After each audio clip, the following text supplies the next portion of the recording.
تقریباً 7 ماه به انتخابات ریاست جمهوری 96 نظام باقی مونده. ببخشید، اصلا اول من تصحیح کنم که انتخابات که میگیم منظور اون انتخاباتی نیست که تو کشورهای دیگه هست که هر کی دلش خواست کاندید میشه، تبلیغات میکنه، بعد مردم بهش رأی میدن. نه. اون چیزی که توی ایران تحت حاکمیت آخوندها اتفاق میفته یه تفاوت‌های جزئی با سایر کشورها داره. اینجا اولش هر کی خواست کاندید میشه، بعد خودش رو به شورای نگهبان معرفی میکنه. بعد که همه خودشون رو معرفی کردن، شورای نگهبان همه اسما رو جمع میکنه، مطالعه میکنه، میریزه دور، میره پیش ولی فقیه، چند تا اسم جدید میگیره. عضوام چند نفر مورد اعتمادش رو دستچین میکنه، آقای X، Y، Z و خلاص یک 4-5 نفری که یکم تنوع هم داشته باشن، مثلا یکیشون با عمامه باشه، یکیشون بی عمامه باشه. بعد برای روز رأیگیری کلی تبلیغات میکنن که هر کی خواست بیاد به یکی از اینها رأی بده. به دلیل همین تفاوت‌های جزئی که گفتیم، اسم این ماجرا رو بعضی‌ها انتصابات یا نمایش انتخابات میذارن و ما میخوایم توی این برنامه ببینیم که چه فعالیت‌هایی داره در آستانه این نمایش انتخابات در اردوی جناح‌های نظام از همین حالا صورت میگیره. طبعا یکی از کاندیداهای نمایش انتخابات سال آینده همین شیخ فری یعنی رئیس جمهور فعلیه که شدیداً دنبال اینه که به دور دومش برسه. فعالیت انتخاباتی که این یارو اخیراً انجام داد استعفای 3 وزیر کابینش بود که بعد از چند روز شایعه پراکنی حول این موضوع بالاخره در یک خبر بسیار کوتاه اون رو تایید کرد. با حکم رئیس جمهوری سرپرستان 3 وزارتخانه آموزش و پرورش، فرهنگ و ارشاد اسلامی و ورزش و جوانان منصوب شدند. رئیس جمهوری همچنین در این احکام از تلاش‌های وزیران قبلی قدردانی کرد.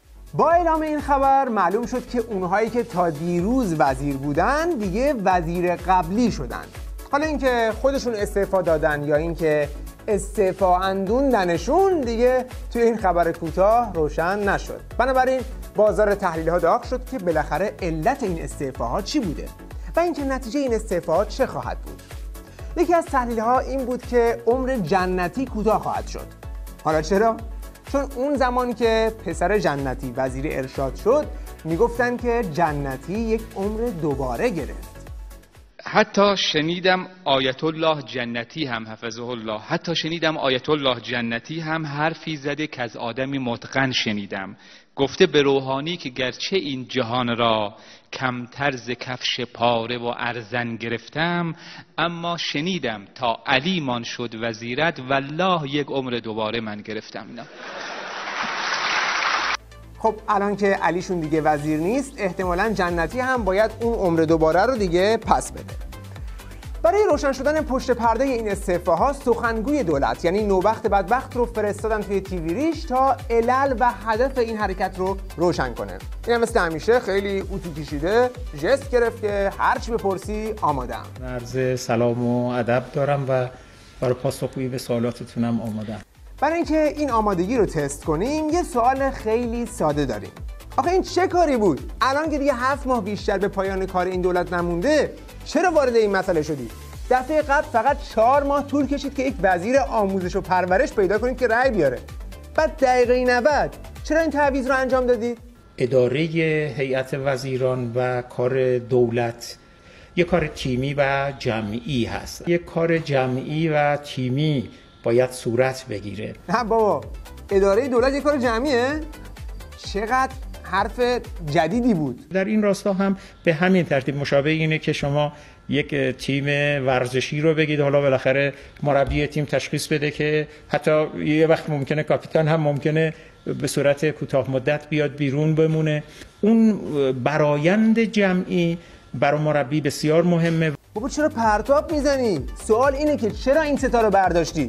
بعد میگی چون دیدیم توی فوتبال بارسلون رئال دقیقه 90 مسیشون رو آوردن بیرون، ما هم تعویض داشتیم. حالا چرا این ستا رو برداشتی؟ کما اینکه همین 3 مورد با هم داره اقدام میشه، نشانه اینه که دولت در یک حرکت جمعی به این نتیجه رسید که به این ترتیب بهتر. دوباره میگه حرکت جمعی کردیم. این برای اینکه حاشیه نری میارم توی سوال مشخص. این یارو پسر جنتی رو چرا کنار گذاشتی؟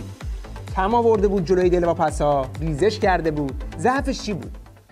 تعلیل ما بر پایه اینه که حتما اینا یه ضعفایی داشتن که باید این اتفاق بیفته. نه، همانطور که عرض کردم یک ترکیب جمعی هست که خفه کردی ما رو با این ترکیب جمعی. اصلا جنتی رو برکن. وزیر ورزش رو چرا برکنار کردید؟ به خاطر نتایج داغون توی المپیک نبود؟ ببینید، یک تصمیمی که از سوی آقای رئیس جمهور در خصوص یک تحول در یک وزارتخونه مؤلفه‌های مختلف، عوامل مختلفی دست به دست هم میده که ما میتوانیم بر اساس اون جمع‌بندی شاخص‌های مختلف یه تصمیمی بگیریم. چقدر آدم باید فکر کرده باشه تا به این جواب برسه؟ عوامل مختلف در تصمیم گیری تأثیر داشتن. یعنی فشرده کردن این میزان از اطلاعات توی یک جواب واقعا کار سختیه. از اینم میگذریم، میریم سراغ وزیر آموزش و پرورش. بالاخره این خودش استعفا داد یا روحانی با این آبش توی یک جوب نمیرفت و گذاشتش کنار؟ جواب دقیق بده که دیگه حوصله‌ام داره سر میره. برمیگردم به همون مثالی که زدم. یه وقتی مربی تشخیص میده که اگر یک نیروی خوب خودش رو فعلا از میدون ورزش و عمل خارجش بکنه، یه نیروی جایگزین بذاره، این اتفاقا قوت و قدرت مدیریت. من دوباره رفت تو لالیگا. خیلی داری پیش میری قضیه رو. ببین، یک کلام بگو که برداشتن این ستا ربطی به انتخابات و دور دوم ریاست شیخ فرید داره یا نه؟ قطعاً برای یک جمع‌بندی نهایی برای این دوره از ریاست جمهوری لازم هست که در این سال پایانی یک اتفاق دیگری بیفته، مجدداً شرایط آماده تر بشه انشالله برای خدماتی که میتوانه استمرار پیدا بکنه در آینده به سالهای آینده. جونت بالا بیاد. میخواد بگه که توی این سال پایانی اتفاق دیگه‌ای باید بیفته، یعنی دیگه خبری از اعتراضات معلمین نباشه و به خیال خودش با تعویض 2-3 تا وزیر آبی روی آتیش قیام و اعتراضات مردم بریزه و روحانی هم بتونه با وعده‌های کشکی ملت رو سر کار بذاره. رونق اقتصادی که شاهدش خواهیم بود تا پایان امسال مال شماست بی تردید. رشد اقتصادی 5% که انشالله خواهیم رسید مال شماست بی تردید. بعد از 3 سال دورش داره تموم میشه، هنوزم وعده نسیه میده. رونق اقتصادی که شاهدش خواهیم بود. بعد آخه کی گوش میکنه به این وعده‌های سر خرمن؟ این جمعیت که همه ما میدونیم به زور آوردنشون اونجا. سلام برادر. سلام. خوب ان شاءالله. شما سلامتی. این برای استقبال دکتر روحانی شما چجوری از کدوم مدرسه؟ ما از مدرسه حکمت. تعطیلتون کرده بودن؟ تعطیل نکرده بودن؟ نه، رفتیم مدرسه، بعد از اونجا با اتوبوس داغون فرستادن. آها. بعد اگر به زور شما نترس اینجا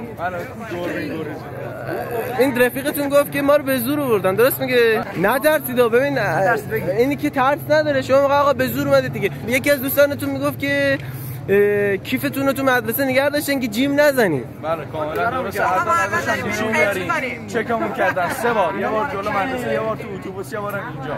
اصلا آزادی نداریم ما. خودشون با این بچه‌ها دعوا میکنن و به زور میارنشون توی سخنرانی. بعد میگه دعوای کودکانه باید تموم بشود. باید دعواهای کودکانه در این کشور خاتمه پیدا کنه. دولت برای ثبات وزیر عوض نکنه، اون روزنامه‌های بد اخلاق و اون سایت‌های بد اخلاق میگن چرا دولت چسبیده به این وزرا اینا رو عوض نمیکنه. میره یک تغییر بده، همون بد اخلاق‌ها میگن چرا دارن عوض میکنن. خب اگه بخوای به ساز بد اخلاق‌ها برقصی که خیلی کارا باید بکنی. اولا میگن که چرا وزیر خارجه رو کنار نذاشتی. اینجا صحبت‌های امام جمعه ایوان. اگر دولت واقعا دنبال تغییر کابینه است، باید تغییرات را در جایی لحاظ کند که چالش برای کشور به وجود آورده است. علت تهدیدهای عربستان چه بود؟ علت سخنان توهین‌آمیز آنجلا مرکل و شرط گذاشتن برای جمهوری اسلامی چه بود؟ علت حمایت فرانسه از منافقین چه بود؟ و 10 مورد اشتباه بزرگ در سیاست خارجی کشور به چه وزارتخانه‌ای مربوط می شود؟ واقعا بعضی وقت آدم توی سوالای پیچیده اینا میمونه. بعد هم میگن که اصلا چرا رفتی سراغ برجام 1 که حالا برجام 2 و 3 و 4 رو جدیداً هم چرا 10 برجام رو گذاشتی روی میز؟ چون این برجام به عقیده اونها یعنی این 10 برجام ملعون یعنی برنامه براندازی نرم نظام. مقدماتیش بود 598، یکش بود اینی که اتفاق افتاد، 10 تا دیگه دارن. بله، بد اخلاق‌ها و دلواپس‌ها که با این مانورهای روحانی و کنار گذاشتن 3 وزیر راضی نمیشن، کوتاه نمیان که اونا تازه خواسته‌های بعدیشون رو روی میز میذارن. در نهایت میشه حکایت تقله‌های روحانی در دقیقه 90 رو به اون جراحی تشبیه کرد که یک بیمار قلبی اورژانس رو جلوش گذاشتن، ولی به جای عمل قلب شروع به پانسمان کردن ناخن شست پاش کرد که یک کم خراش برداشته. به این ترتیب میشه نتیجه گرفت که روحانی هم با پانسمان کابینش دردی از نظام ورشکسته ولایت دوا نخواهد کرد. پیروز و سربلند باشید.